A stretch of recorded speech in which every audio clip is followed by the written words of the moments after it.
They are U.S. citizens who live in Queens, New York. The two women identified in a federal criminal complaint as 28-year-old Noelle Velentzas and 31-year-old Asia Siddiqui.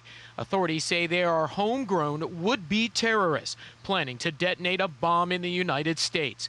In the 29-page complaint, the U.S. attorney details how the women allegedly expressed their support for, quote, violent jihad.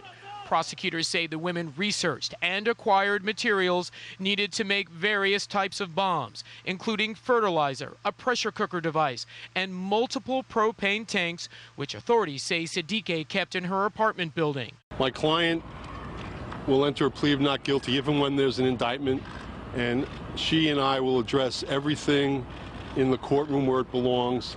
Authorities say the suspects were not after civilians, but instead the police and military, even taking inspiration from the funeral of slain police officer Rafael Ramos, believing a crowded police funeral would be an easy target.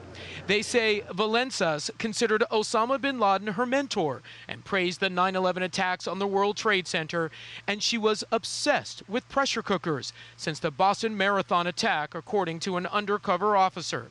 Prosecutors say Siddiqui's ambitions were just as strong, that she had repeated contact with al-Qaeda in the Arabian Peninsula, and that she even wrote a poem which appeared in a jihadi magazine. In it, lines such as, "No excuse to sit back and wait for the skies rain martyrdom," and "Taste the truth through fists and slit throats."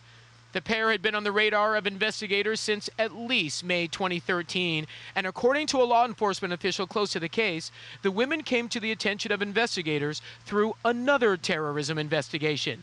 People in Velentzas' neighborhood tell us she is married with a young daughter. They say she sometimes argued with her husband, but there was nothing to indicate she had jihadist leanings. She's a very friendly woman, and I would never even expect that at all. They're very lovely people. I know I saw the FBI this morning, but I didn't know exactly what that was in regards to. Yeah. But that is so crazy.